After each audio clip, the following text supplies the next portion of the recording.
All right, thank you so much for staying with us here on Sunrise. So, the Small Business Association of Jamaica, SBAJ, has outlined a targeted advocacy and recovery strategy in the wake of Hurricane Melissa, with a focus on immediate support for small business owners across the island. The association is working to ensure that government relief measures translate into practical, on-the-ground assistance, including help with completing paperwork, access to lower interest financing, and equitable participation in rebuilding initiatives. Here with the details, our second VP of Small Business Association of Jamaica, Dennise Williams, and the President, Garnett Reid. Good morning to you both. Welcome. Very good morning. Welcome to our Good to have you both. Good morning. First thing first, can you share what SBAJ's initiative, well, immediate priorities are for supporting the members of the, suffered losses during Hurricane Melissa? Well, a number of small business operators have been destroyed during this recent Hurricane Melissa.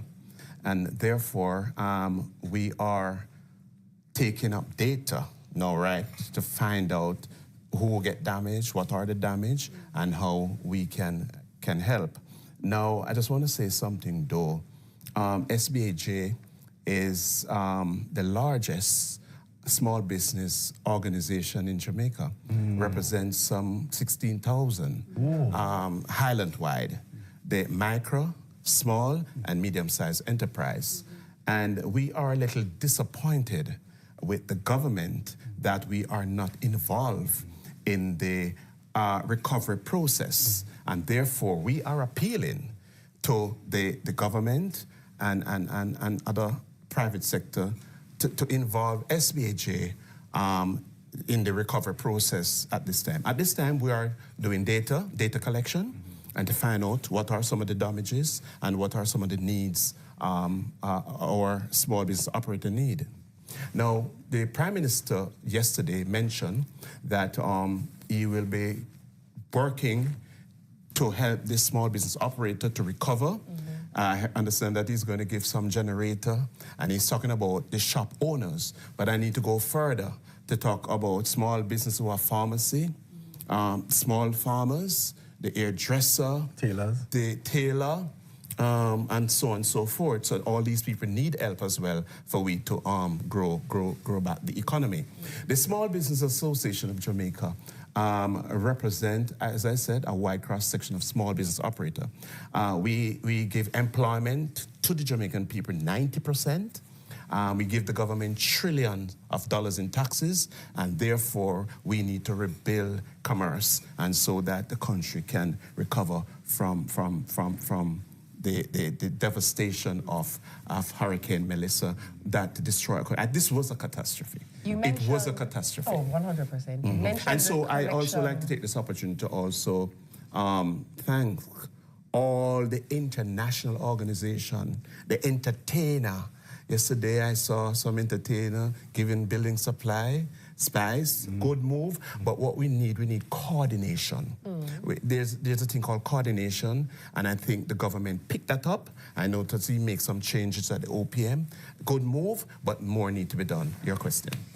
You mentioned that you're currently in the stage of data collection, but you also mentioned that you wish that there was a deeper involvement and inclusion of the SBAJ. What do you believe your additional contribution would be other than data collection? How would you want to participate in a deeper way? Good question. We are now in the process of collecting supplies, building supplies, food packages, medications, and all of that. And so I'm taking this opportunity to appeal to the international community, the local business people, the private sector, that's mean big business, no, and to help us and bring in their supply to at the 2 Trafalgar Road. We're at 2 Trafalgar Road, and you can bring your supply there, your billing supply, etc.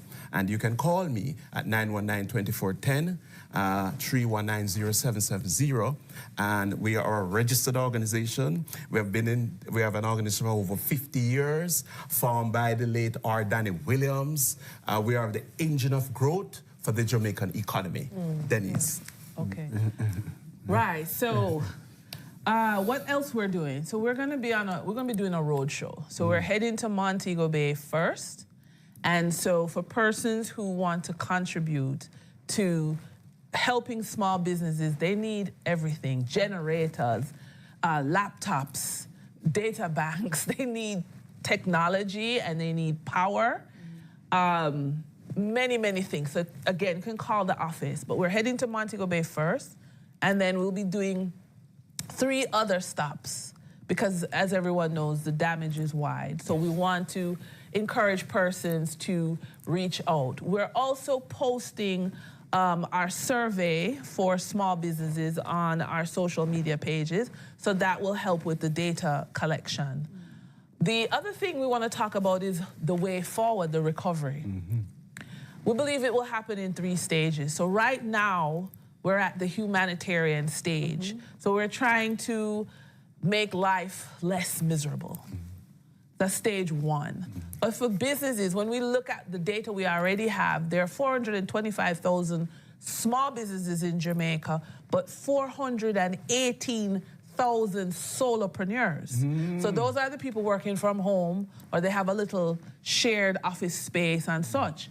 And so that initial data we had before Melissa is really telling us that after humanitarian, we need to look at distribution. How do we get small businesses back to revenue?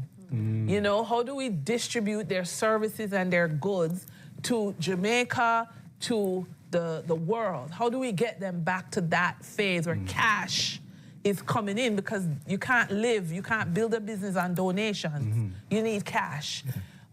We believe that a clear policy that brings in the small business in the recovery effort is one of the fastest ways to get them to second phase, which is distribution.